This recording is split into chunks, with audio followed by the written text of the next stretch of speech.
नमस्कार मित्रांनो. Into law अकॅडमीच्या या व्हिडिओमध्ये आपण बघणार आहोत one of the most awaited जी वॅकन्सीज आहे लीगल डिपार्टमेंटशी रिलेटेड, लीगल प्रोफेशनलशी रिलेटेड, जी की आहे RBI ग्रेड बी लीगल ऑफिसरची पोझिशन. येस, RBIने लीगल ऑफिसर पोझिशनसाठी त्यांची वॅकन्सी डिक्लेअर केलेली आहे. त्याबद्दल आपण जाणून घेणार आहोत या व्हिडिओमध्ये की काय प्रॉस्पेक्ट्स आहे या एक्झामिनेशन पास झाल्यानंतर, काय जॉब प्रोफाईल असतं, काय पर्क्स असतात आणि कशी तुमची एक जर्नी आणि तुम्ही एक चांगला जॉब कसा मिळवू शकता. RBI ग्रेड बी जो आहे, it is one of the highest paying jobs in India. Highest paying jobs हा गव्हर्नमेंट रेग्युलेटरी बॉडीचा जो पे केला जातो, पे स्केल याचं जे आहे one of the highest in India आहे. त्यावरून आपल्याला कळतं की ही एक्झाम किती मच कोवेटेड एक्झामिनेशन म्हणू शकतो किंवा मच सॉर्ट आफ्टर कशी आहे. तर ह्या संपूर्ण व्हिडिओमध्ये जी नवीन नोटिफिकेशन आली आहे ती मी तुमच्यासोबत डिस्कस करणार आहे. सुप्रीम कोर्टाने 3 इयर्स क्लॉज मॅन्डेटरी केलेला आहे फॉर ज्युडिशियरी एक्झामिनेशन्स. त्यावेळेस ही लीगल डिपार्टमेंटची जी RBIची एक्झामिनेशन ही खूप महत्त्वपूर्ण ठरू शकते आपल्या करिअरसाठी. सिन्स आपण जर प्रिपरेशन करत असू की JMFC साठी तुम्ही प्रिपेअर करत असताल किंवा अदर लॉ रिलेटेड एखादं एक्झामिनेशन, बँकिंग असतील किंवा दुसऱ्या कोणत्या कॉम्पिटेटिव्ह एक्झामिनेशनसाठी तुम्ही प्रिपेअर करत असताल, तर त्यातलं प्रिपरेशन तुम्हाला ह्या एक्झामला खूप फायदेशीर ठरवू शकते. तर आपण बघणार आहोत की काय काय क्वालिफिकेशन्स तुम्हाला पाहिजे ह्या एक्झामिनेशनसाठी अपियर होण्यासाठी, कधी याचे फॉर्म्स ओपन होतील, कधी याची लास्ट डेट आहे आणि एक्झामिनेशन कधी शेड्यूल होणार आहोत. या एंटायर याच्यात त्याच्या आधी मी तुम्हाला सांगू इच्छितो की ही जी एक्झामिनेशन आहे, it is one of the highest paying. ज्यावेळेस मी म्हणतोय तर येस, यांचं जे कॉस्ट टू कंपनी आपण म्हणतो, CTC पॅकेजेस, हे जे भेटत असतं एखाद्या विद्यार्थ्याला, एखाद्या सिलेक्टेड कॅन्डिडेटला, तर that amounts to around 30+ lakh rupees per annum. Yes, याचं जे आपण CTC पॅकेज जर बघितलं, that is more than 30+ lakhs. Alongside that जे तुम्हाला जॉब प्रोफाईल असते, it is in major cities across India. Major सिटीजमध्ये हे जॉब प्रोफाईल असतं. डॉमिनंटली हे जे मेजर जॉब्स आहेत ते मुंबईमध्ये तुम्हाला बघायला भेटतात. तर तुम्हाला याच्यात काय काय भेटतं, वर्क लाईफ बॅलन्स एक चांगलं आहे, बेसिक पे स्केल पण चांगला आहे आणि त्यातली त्यात तुम्ही जर बघायला गेले तर prospects in the RBI career, म्हणजे त्याच्यात पण तुम्ही आज ज्यावेळेस जाताल त्यावेळेस प्रॉस्पेक्ट्स पण एक चांगले तुम्हाला बघायला भेटतील. म्हणून यामुळे ह्या एक्झामला जे आहे प्रिपरेशन आणि एक चांगलं यांनी केलं तर मे बी ज्युडिशरीपेक्षा एक चांगलं कधी कधी ऑप्शन तुम्हाला इकडं भेटू शकतं. If you are thinking of settling down in a major city, metropolitan सिटीमध्ये जर तुम्ही विचार करत असाल सेटल व्हायचं, तर one of the very good opportunities. Work life balance एक चांगलं असतं आणि तुम्हाला जे RBI हेडक्वार्टर्स असतील किंवा त्यांचे जे बाकीचे लोकेशन्स असतील, एकदम प्रिव्हिलेज पोझिशन्सवर ते लोकेशन्स असतात, तिथं तुम्हाला काम करायला भेटू शकते. तर आपण जाणून घेऊया की हे नोटिफिकेशन काय म्हणते, किती वॅकन्सीज आलेल्या आहेत. Prior to start with J आपण एक्झामिनेशन टार्गेट करणार आहोत ती आहे legal officer in grade B. Legal officer in grade B बद्दल आपण वॅकन्सी बद्दल माहिती घेऊया. तर आपल्याला वर दिसू शकते इथं जे वॅकन्सीज आलेले आहेत, तर the vacancies are total 5 in number. 3 are for general category, 1 is for OBC and the 1 is for SC category. असं आपण बघू शकतो की 5 वॅकन्सीज आहेत. येस, वॅकन्सीज कमी आहेत पण आता अपिअरन्स पण तेवढेच कमी असतात, since it is a technical examination जी की स्पेसिफिकली लॉ डोमेन रिलेटेड आहे. आता पुढे बघूया आपण तुम्हाला याच्यात काय काय क्लॉजेस त्यांनी दिलेले आहेत for appearing for the examination. हा एक एलिजिबिलिटी क्रायटेरिया दिलेला आहे त्यांनी, nationality based, you should be an Indian at first. मग नंतर त्यांनी बोललेलं आहे यात की मोड ऑफ ऍप्लिकेशन काय. मोड ऑफ ऍप्लिकेशन तुम्ही RBI.org.in वर फॉर्म फिल करू शकता, अप्लाय करू शकता. इम्पॉर्टंट डेट्स कोणत्या कोणत्या आहेत ते आपण एकदा बघूयात. तर ऑनलाईन रजिस्ट्रेशन जी आहे ती सुरू होणार आहे 11 जून 2025 पासून ते 31 जुलै 2025 6 PM पर्यंत याची लास्ट डेट असणार आहे. तर आता जे फॉर्म्स आलेले आहेत 11 जुलैपासून ते सुरू झालेले आहेत. You can go visit the website, तिथून तुम्ही फॉर्म भरू शकता किंवा you can fill up the form over there. आपण बघतोय एक्झामिनेशन जी कंडक्ट होणार आहे ती आहे 16 ऑगस्ट 2025. तर आजपासून जर मोजायला गेलं तर क्लोजली रफली we have around 1 month remaining for this. 1 month आपल्याकडे आहे की एक्झामिनेशनसाठी प्रिपेअर करायला. ओके, तर ही टेंटेटिव्ह डेट त्यांनी म्हटलेलं आहे. इन केस काही चेंजेस असतील तर कळवण्यात येतील, बट ॲज ऑफ नाव जी डेट दिलेली आहे त्यांनी, दॅट इज 16 ऑगस्ट 2025. याआधी आपण बघून घेऊया मग लीगल ऑफिसर जी ग्रेड बी साठी तुम्ही एक्झामिनेशन टार्गेट करणार आहात त्यासाठी काय काय पॅटर्न दिलेला आहे. तर a candidate must have attend the age of 21 years, 21 वर्ष मिनिमम पाहिजे तुमचं age, and not above the age of 32 years. कमीत कमी तुमचं एज 21 असू शकतं अँड नॉट अबव 32 इयर्स. तुमचं maximum age can be 32. Okay. मग आपण पुढे बघतो ॲज ऑन जुलै 1 2025, जुलै 1ला मॅक्झिमम एज तुमचं पाहिजे 32, तरच तुम्ही ॲप्लिकेबल आहेत ह्या एक्झामिनेशनसाठी. पुढे आपण बघणार आहोत upper age limit is relaxable by 3 years in case of candidates possessing LLM degree and 5 years in the case of candidates possessing PhD in law. जर तुमच्याकडे LLM असेल डिग्री तर तुम्हाला +32 + 3 म्हणजे 35 पर्यंत जर तुमचं एज असेल तर you are applicable for this examination. Along side that तुमच्याकडे PhD असेल तर 5 इयर्स रिलॅक्सेशन दिलेलं आहे. दॅट इज फ्रॉम 32 + 5 37 इयर्स पर्यंत जर तुमचं एज असेल. If you are having the PhD degree असेल तर 37 इयर्स पर्यंत तुम्ही जर एज लिमिटमध्ये बसत असाल तर you can still fill up the form. तर हे आहे age related criteria. For freshers it is 32, general category freshers it is 32 years. Job requirements काय what all things you will have what all things are necessary that you should be possessing.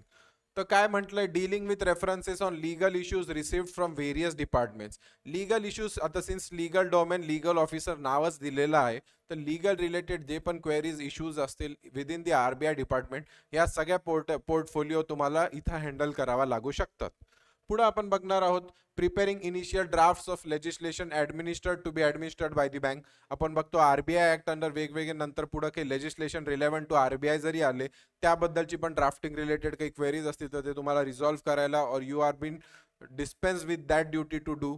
मग आपण पुढे बघतोय की preparation of drafts of pleadings and comprehensive instructions or briefs in counsel in connection with litigation involving the bank and its associate institutions. Drafting, pleadings आणि comprehensive instructions म्हणजे आपण बघतोय जे लिटिगेशनसाठी आपल्याला स्किल सेट लागतं ते कुठं ना कुठं इथं लागणार आहे.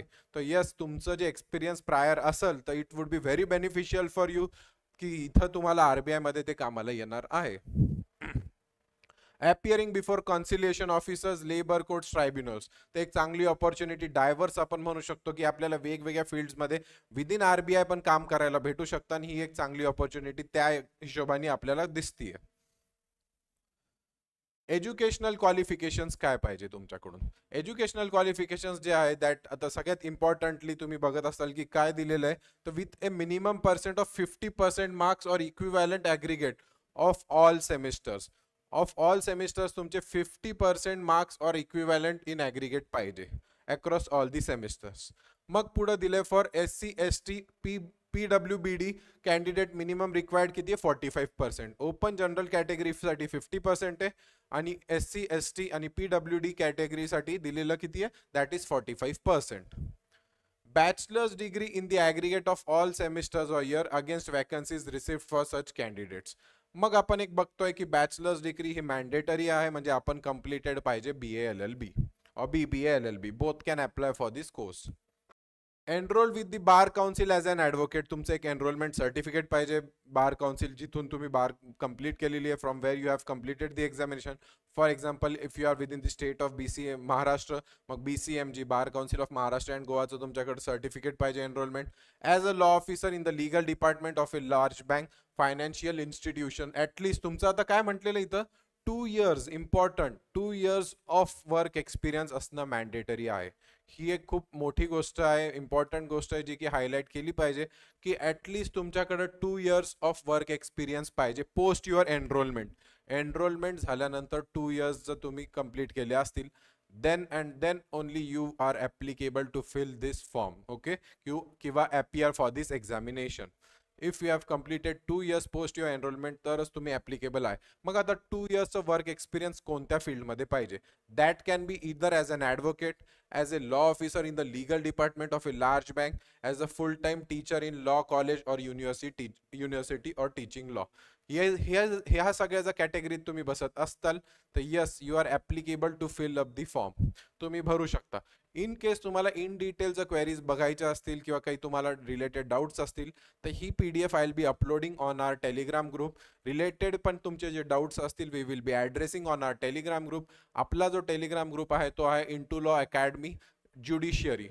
तर ज्युडिशियरी रिलेटेड प्रिपरेशनचा जो आपला ग्रुप आहे त्यामध्ये आपण सगळ्या notifications regarding to all the law entrances across India आणि महाराष्ट्र अपडेट करत असतो.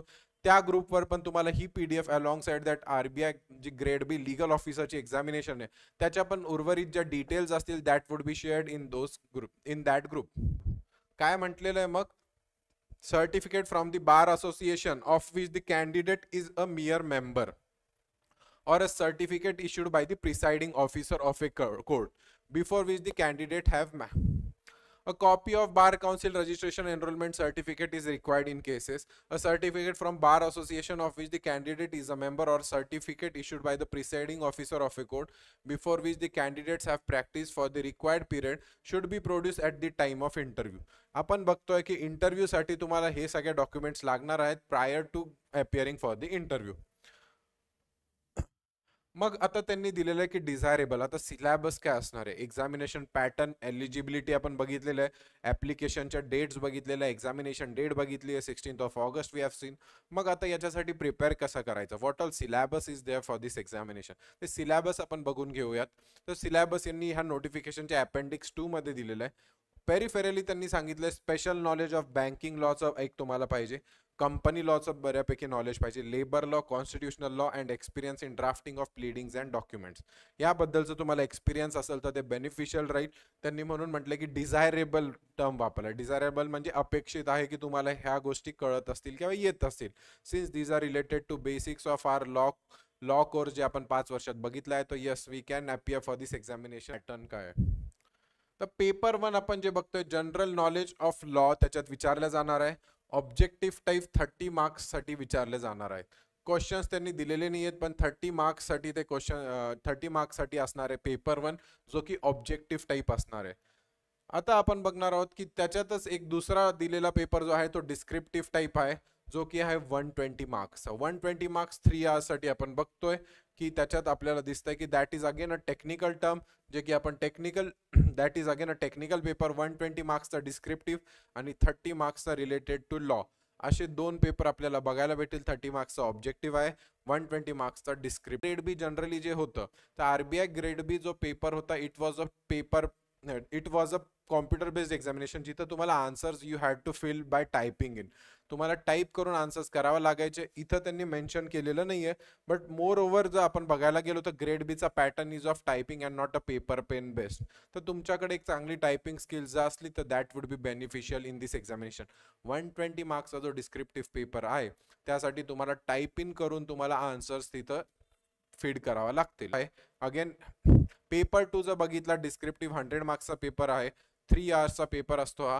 त्याच्यासाठी जे तुम्हाला क्वेश्चन विचारले जाणार आहेत ते अपेंडिक्स 2 मध्ये आपण बघणार आहोत की काय पॅटर्न्सवर इंग्लिशचं सिलेबस असणार आहे डिस्क्रिप्टिव्ह साठी. ॲट लास्ट आपण बघतोय की इंटरव्ह्यू 40 मार्क्सचा आहे. तर हे वर जर टोटल बघितली इंग्लिश जे 100 मार्क्स आहे, 30 मार्क्सचे ऑब्जेक्टिव्ह टेक्निकल लॉ रिलेटेड जे असणारे MCQs असणारे ऑब्जेक्टिव्ह क्वेश्चन्स आणि 120 मार्क्सचा डिस्क्रिप्टिव्ह. मग 120 प्लस 30 प्लस 100 असं बघायला गेलं पेपर 1 आणि पेपर 2 मिळून 250 मार्क्स होतात.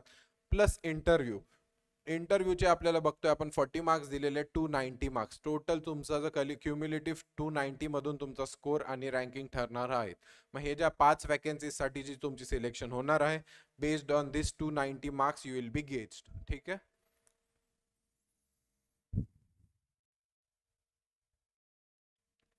General knowledge of law. आता हे जनरल नॉलेज ऑफ लॉ जे आहे ते कोणत्या कोणत्या लँग्वेजमध्ये येणार आहे that would be in Hindi and English म्हटलेलं आहे.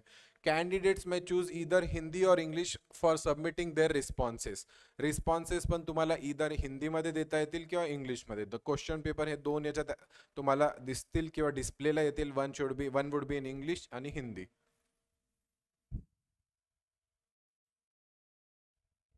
आता ते इंटरव्ह्यूसाठी जे विद्यार्थी बोलवल्या जाणार आहे, कॉल ज्यांना ज्यांना दिला जाणार आहे, तर त्यासाठी क्रायटेरिया जो आहे तो बोर्ड ठरवल on the basis of the marks scored in the examination. That would be decided by the board. Final selection कोणत्या बेसिसवर होणार आहे, on the performance in the examination paper 1 and paper 2 आणि इंटरव्ह्यू, म्हणजे आपण जे वर बघितलं आहे 290 मार्क्स पैकीच तुमचं फायनल सिलेक्शन ठरणार आहे. आपण येतोय अपेंडिक्स 2 चे, जिथं की सिलेबस तुम्हाला मेन्शन केलेला आहे. काय सिलेबस आहे, आपण पॅटर्न बघितलेला आहे कसं आहे, काय काय ऑपॉर्च्युनिटीज आपल्याकडे आहे, आपण एक ते ब्रीफमध्ये जाणून घेतलेलं आहे. आता आपल्याला सिलेबसकडे जायचं आहे. तर सिलेबस काय बोलतोय, तर यांनी जो ऑफिशियल त्यांच्या PDF मध्ये दिलेला सिलेबस आहे पेपर 1 साठी जनरल नॉलेज ऑफ लॉ साठी जे म्हटलंय दॅट इज ऑब्जेक्टिव्ह आणि डिस्क्रिप्टिव्ह 30 मार्क्सचं, ऑब्जेक्टिव्ह 120 मार्क्सचं, डिस्क्रिप्टिव्ह त्यासाठी काय पॅटर्न आहे किंवा कोणते कोणते लॉस तुम्हाला प्रिपेअर करायचे ते फील्ड दिलेले आहेत. फर्स्ट आहे constitutional law, second is administrative law, third जो आहे फायनान्शियल सेक्टर लॉस, फोर्थ आहे प्रोसिड्युरल लॉ, फिफ्थ आहे principles of statutory interpretation and legal drafting. Legal ड्राफ्टिंगवर पण वेटेज आहे, सिन्स डिस्क्रिप्टिव्ह पेपर आहे तर मे बी तुम्हाला ड्राफ्टिंग रिलेटेड एखादा क्वेश्चन दिला जाऊ शकतो. तर हे असं आपण बघितलं आहे की ऑब्जेक्टिव्ह जो आहे पेपर 30 मार्क्स आणि डिस्क्रिप्टिव्ह 120 मार्क्स, त्यावर तुम्हाला असे क्वेश्चन्स ह्या फील्डमधून लॉच्या विचारल्या जाऊ शकतात. अलॉंग साइड दॅट जर इंग्लिश जर बघायला गेलं तर इंग्लिशमध्ये तुम्हाला essay, precis writing, comprehension, business office correspondence, ह्या सगळ्या गोष्टी. बिझनेस ऑफिस करस्पॉन्डन्स काय, म्हणजे डे टू डे लाईफमध्ये लीगल फील्ड रिलेटेड काही जर तुम्हाला डॉक्युमेंटेशन करावं लागलं विद इन इंग्लिश लँग्वेज, त्यासाठी तुमचं काय अप्रोच पाहिजे, कसं तुम्ही प्रिपेअर केलं पाहिजे, त्यावर तुम्हाला क्वेश्चन्स विचारले जाऊ शकतात. तर यू नीड नॉट वरी की ह्या एक्झामिनेशनसाठी कसं प्रिपेअर करायचंय. I myself will be conducting the classes for this examination. मी स्वतः या RBI रिलेटेड आणि सेबी रिलेटेड लीगल मेन्सच्या एक्झाम्स दिलेल्या आहेत. तर how should be your approach for this examination in depth, की तुम्ही कमी टाइम स्पॅनमध्ये how you can move work smartly, की तुम्ही जेणेकरून तुम्ही एक चांगला स्कोर करून हे जे तुम्हाला ऑपॉर्च्युनिटीज आलेल्या आहेत लीगल वॅकन्सी, जे की RBI साठी, you can approach this examination and get selected over there and have your seat fixed over there. या एक्झामिनेशनसाठी entirely preparation notes into law academy घेऊन आलेला आहे, जेणेकरून तुम्हाला एक स्पेसिफिकली कसं प्रिपेअर करता येईल. सेबी ग्रेड A ची जी एक्झामिनेशन आहे लीगल डोमेनसाठी, ती मेन्ससाठी, आणि RBI ग्रेड B ची जी एक्झामिनेशन आहे सिलेबस मोर ऑर लेस सेमच आहे. तर त्याचे जे expertise what had help me in cracking the mains examination of SEBI legal, ते तुम्हाला मी ह्या एक्झामिनेशनमध्ये कसं तुम्हाला हेल्पफुल ठरू शकतं ह्या मार्गदर्शनी गायडन्स करणार आहोत आपण. लवकरच आपली येणाऱ्या 17 जुलैपासून आपली बॅच सुरू होणार आहे. That would B online and offline. तर ऑनलाईन आणि ऑफलाईन आपली ही बॅच सुरू असणार आहे. That would B for RBI grade B legal officer position. तर इन केस तुम्हाला काही रिलेटेड डाऊट्स असतील की कसं प्रिपेअर करायचं आहे, ज्युडिशरीसाठी तुम्ही प्रिपेअर ऑलरेडी केलेलं आहे, पण RBI ग्रेड B हे नवीन आहे and you don't know how to approach this examination, you can freely contact us on our contact number that would be given in our description box. तुम्ही आपल्या description बॉक्समध्ये आपले कॉन्टॅक्ट रिलेटेड जी information आहे ती follow करू शकता. You can follow us on our Telegram, Instagram channels also, जिथे करून आपण सगळ्या ज्या एक्झाम्स आहेत लॉ रिलेटेड एक्झामिनेशन्स बद्दल माहिती पुरवत असतो. साठी तुम्ही म्हणत असाल की वॅकन्सीज तर फक्त 5 आहेत, मग कसं करायचं. पण त्यामागं तुम्हाला एक मोटिवेशन जे आहे दॅट इज दी सॅलरी, जे पे स्केल तुम्हाला भेटणार आहे इथं. तर एक हा स्क्रीनशॉट आहे एक ग्रॉस सॅलरीचा, and this is of the year 2024, हा 2024चा आहे. तर आता येणारे आपण जे बघतोय की 8 पे कमिशन सोबत आणि वाढलेले जे बेसिक अलाउन्सेस आहे त्यासोबत तुम्ही बघू शकता की इथं तुम्हाला जे एमोल्युमेंट्स म्हणू शकता किंवा रिम्युनरेशन आहे ते पण वाढणार आहे. पण टेंटेटिव्हली जर बघायला गेलं तर you can see over year जे ग्रॉस तुम्हाला भेटणार आहे ग्रॉस सॅलरी, तर that is close to around 1,28,000. 1,28,000 gross salary तुम्हाला जे आहे आफ्टर डिडक्शन्स, बाकीच्या ज्या तुमचे डिडक्शन्स असेल, ग्रॉस सॅलरी तुमची 1,28,000 असणार आहे. पोस्ट दॅट जर तुम्ही बघायला गेले टेक होम सॅलरी किती असणार आहे, take home salary close to around 1,16,000 दिलेली आहे. मग एक चांगली ऑपॉर्च्युनिटी आहे की एवढ्या पे स्केलचा जॉब तुम्हाला विदिन अ metropolitan city like Bangalore, Mumbai, Delhi, Chennai, तुम्हाला अशा ठिकाणी, कोलकाता, अशा ठिकाणी जर जॉब ऑपॉर्च्युनिटीज भेटणार असतील तर yes, this is a good opportunity. तर तुम्हाला हे जे आपण बघतो आहे की एक पे स्केल तुम्हाला रफली एक आयडिया येण्यासाठी आहे. जस्ट इन केस जर तुम्हाला याच्यातून मोटिवेशन भेटत असेल तर take this as an motivation, but prepare very studiously for this examination. Dedicatedly जर आपण प्रिपेअर केलं आहे तर अनलाईक दी अदर एक्झामिनेशन्सच्या अनसर्टॅनिटीज, जसं की आपण बघतो MPSC वगैरे एक्झामिनेशन्समध्ये अनसर्टॅनिटीज असतात, रिझल्ट्स पण वेळेवर लागत नाहीत. तर त्यावेळेस तुम्हाला ही जी एक्झामिनेशन आहे RBIची, that would be very beneficial की तुम्ही एक सर्टन टाइम फ्रेममध्ये त्यांना ती प्रोसेस कंप्लीट करावी लागते and at the end of this year you will be in at a very good position to have this job. Maybe this image would be a little bit blur, but तुम्हाला अजून एक allowance कसे दिल्या जातात, कोणत्या स्केलवर याचे perks असतात त्याची आयडिया देण्यासाठी मी हा एक स्क्रीनशॉट शेअर करतोय. तुम्हाला 2-3 BHK साठी मोठ्या ज्या सिटीज आहेत तिथं एक अलाउन्सेस असतं. HRA म्हणतो त्याला 150 litres of petrol, med allowance, mobile allowance, Sodexo gift card असतं, मेडिकल अलाउन्सेस असतात, बुकचे ग्रांट्स असतात, briefcase allowance, spectacles, even spectacle चष्म्यासाठी पण अलाउन्सेस आहे, educational expenses, LTC, LFC, tour allowance जे की इयरली एव्हरी 1 लाख रुपीज असतं एव्हरी 2 इयर. प्रत्येक 2 वर्षाला तुम्हाला 1 लाख रुपीजचं अलाउन्सेस असतं per person of the family, प्रत्येक व्यक्तीसाठी फॅमिलीतले. मग बघा कोणत्या गव्हर्नमेंट एक्झामिनेशनमध्ये एवढे पर्क्स आहेत जे की तुम्हाला RBI grade B legal officer देतं. तर yes, this is a very golden opportunity for you to prepare for this examination. ज्युडिशरीचे ॲस्पायरंट असताल आणि you have also suffered due to this 3 years laws, तर तुम्ही बाकीच्या एक्झाम्स कसे वाईजली देऊ शकता आणि तुमचं जे नॉलेज तुम्ही ओव्हर द इयर्स घेतलेले how you can channelise that in a better way, यासाठी तुम्ही आम्हाला रीच आउट करू शकता.